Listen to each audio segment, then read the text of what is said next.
Please welcome the brand new president of Eurelectric, Leo Birnbaum. Thank you. Would you like to come take a seat? First of all, congratulations. Well, I mean, thanks. Good. But already it feels like I'm working 8 months on it because I got a flying start, thankfully, already last November, and I went through the full consultation already as an acting president. So. But it is now, and this is where the work starts. I love the fact you said it feels like you've been working for 8 months. I think anyone that's working in the industry at the moment feels like it's been working for 100 years. The amount, the amount of stuff that is... Yeah, but it is satisfying, because if we look back at the last year, as an industry, we have delivered something which is meaningful for societies. So I think there's a reason to be proud, and we should be proud as an industry, that together with politics and so on, we have been able to stabilize in a really critical situation an absolutely essential part of our society.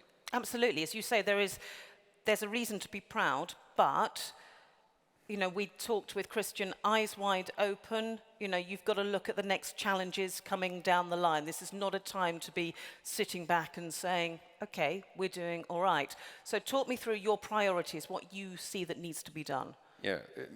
First, I'll get to the 3 priorities which we have defined as a new presidency team in a second. But maybe let's say we have stabilized, we have managed the crisis response. And we have just heard from the DG General that what we have learned by doing so. We need now to do 2 things. First, we need to be clear that the crisis is not over yet, so continued crisis response is needed at least for another year. And second, we need to move from crisis response towards structural solution. So that is really what we have to do, and we have to do both. That's number 1. And we have been thinking as a presidency team, together with Markus Rauramo from Fortum and George Stassis from PPC, what is it that we should be doing? And we believe it's actually 3 things that we need to up our game. Number 1 is security of supply is back on the agenda. We've learned that. It was clear for the industry, but it was not really on the agenda. And so we need to push forward on electrification, and we need an investor-friendly framework, because that is the only long-term structural solution. So we need to put everything in place that we can actually continue on the electrification agenda, and that includes an electricity market design, etc. The second is we have to work on infrastructure, on a stronger and more digitized infrastructure, because we see now infrastructure becoming the new permitting, the new bottleneck for the real build-out, for the new structural solution going forward. And the third one is we need to work on fairness, and fairness is more than just prices and consumer protection. Fairness is a fair distribution of opportunities and risks between the state, the investors, and the consumers. And we have to get that balance right, because otherwise the system won't be stable and we won't be able to deliver on the other 2 items as well. So this is it. Security of supply, back on the agenda, fairness, and a stronger and more digitized infrastructure. Okay, let's start with the fairness, because that's an interesting one to, I think, to have as a priority. Because if you say they are things that you need to tackle, it would imply that you think the balance of fairness is not right at the moment. So who's getting a bad deal, basically? I would say it's not about a bad deal, it's about kind of like an uneven deal. Yeah? So if we are, for example, in the industry, we are a retailer, and we get into a semi-permanent crisis mode by the criteria for crisis being very loose, then it opens the gates for member states to actually introduce retail price caps below cost, more or less in a continuous way. If we get to that, retail business is not an attractive business, it can't be done.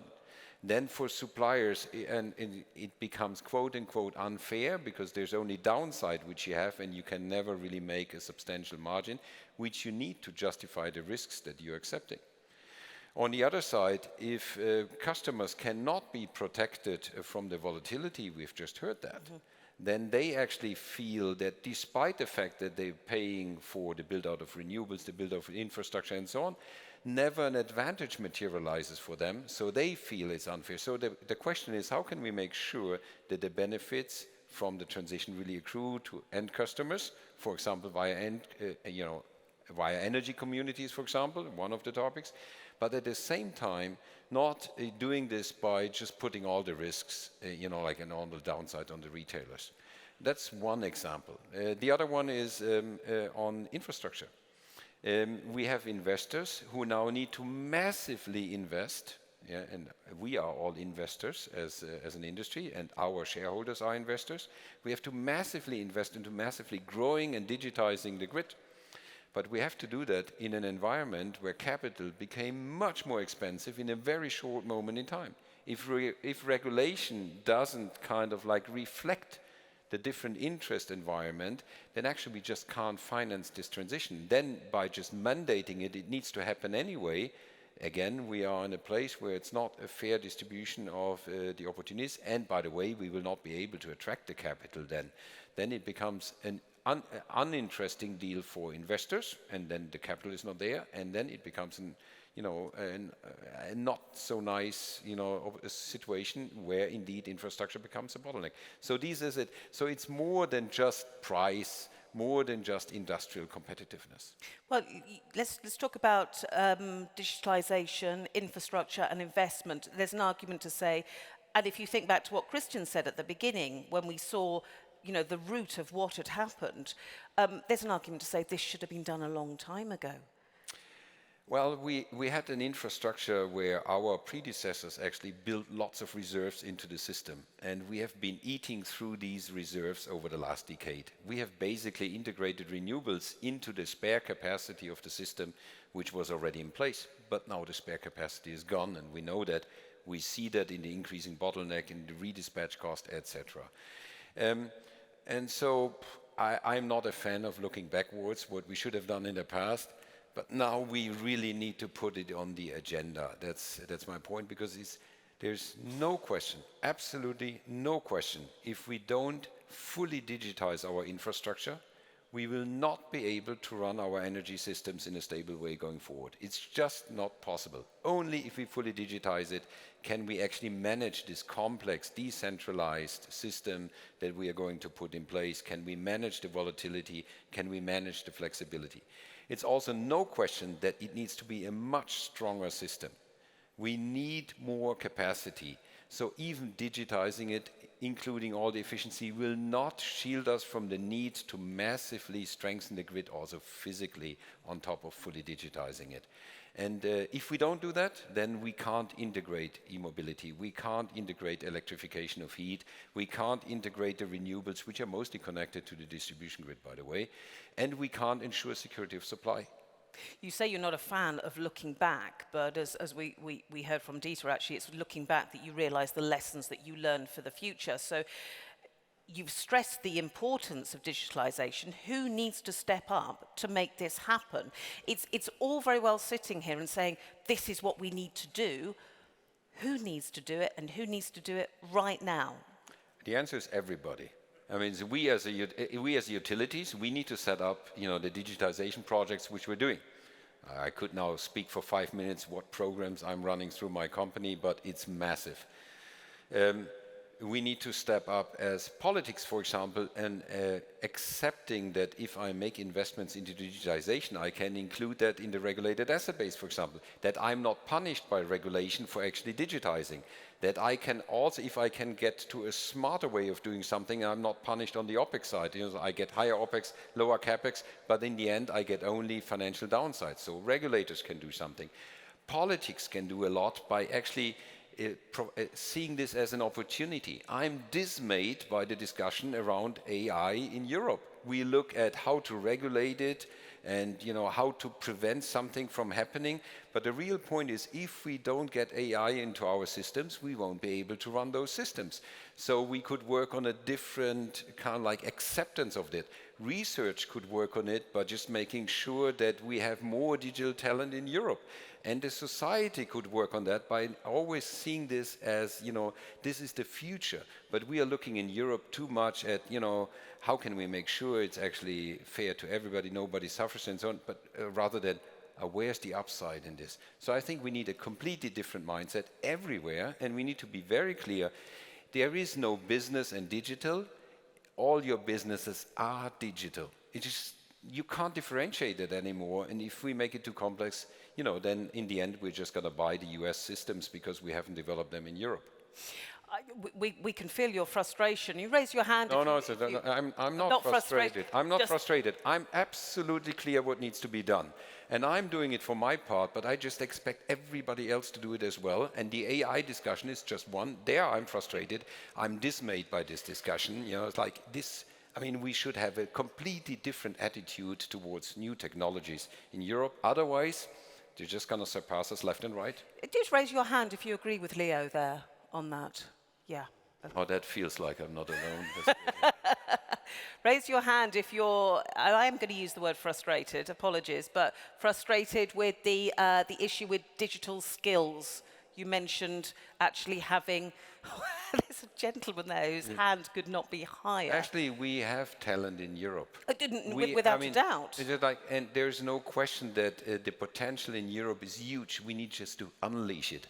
And just to twist your question, I would say we have lots of opportunities to do stuff better going forward, and we should, because we need.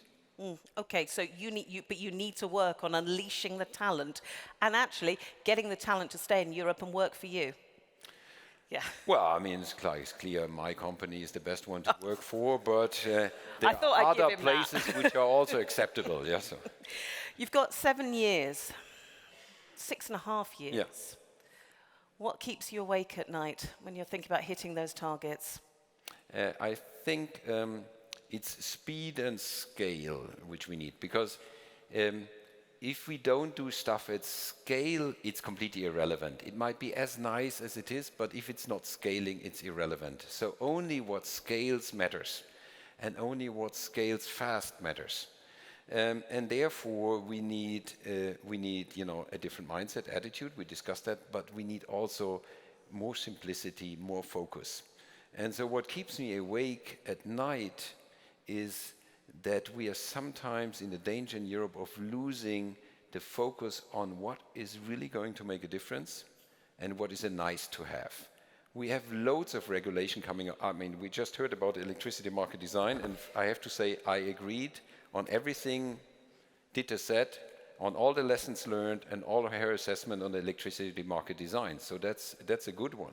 But we also get loads of regulation, which in reality is not going to help us to deliver at all. It's just going to make our life more complex and more bureaucratic.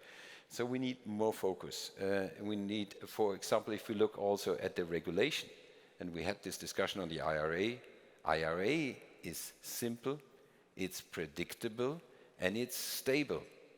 European regulation is complex, it takes a long time, then it delivers an outcome which is sometimes a big surprise, and it's not stable.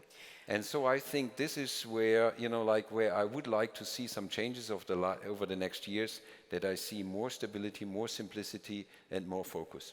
Are you saying you would like to move more to the way the IRA, the Inflation Reduction Act, is set up with those sorts of subsidies, those sorts of carrots rather than sticks? That's a wrong interpretation. Okay, now that's what I wanted to be clear. So it's actually the simplicity that you like of it, rather than its desire. What we have we have two types of regulation. The one is kind of like the stick and the carrot. Now, obviously, the IRA is the carrot, and the European type of regulation is more the stick. Now, we can discuss whether you like a stick or a carrot more, and which one is more efficient. So that's all fine. But then, no matter what choice you make, then still it is a difference whether it's simple, predictable, and stable, or whether it's complex, unpredictable, and unclear in the outcome. And so there's more to be learned from the IRA than just saying we should move to subsidies away from, kind of like predictive regulation. This is annoying. You've got to fly. I don't. I have The one audience fly. probably can't see, but it's No, it fly. it wants to unfocus me. I'm sorry. But anyway, so there's more to be learned rather than just is it subsidy better than an ETS. Actually, both can work, but then again, figure out how can we really make investments happen. And we have to say, we were absolutely sure that the green industries would actually develop in Europe as a result of us moving in the energy transition aggressively. Actually, that's not clear at all anymore. And this is something that we should really consider and think, what does this mean for us? One final thought for this audience to take with them, that you would like them to walk out of this room a little later thinking, yep, that's my guiding thought for the next day, the next month. I think there is it's absolutely clear what we need to do, and that we need to do it at scale and fast. And so the one thing is that everybody should be thinking, what is my contribution? Because sincerely, there's no excuse of saying, I can't do anything for the next, 2 years until X, Y, Z is said. There is something to be done for everybody. So if anything, I would just ask all of you, and since this is your electric event, I take my manifesto again, what can I do to actually make sure that security of supply, which is back on the agenda, is supported, that electrification is driven forward? What can I do to make sure that we get a fair deal for consumers, for investors, for the state? And what can I do to make sure that we build the infrastructure that is required for the successful energy transition? All in this room have one or the other role to play. So think about it and just make my life as a Eurelectric president easier. It's a good place to end it. Leo Bergman, thank you so much for talking to us. Thank you. Thank you. Thanks very much. Thank you.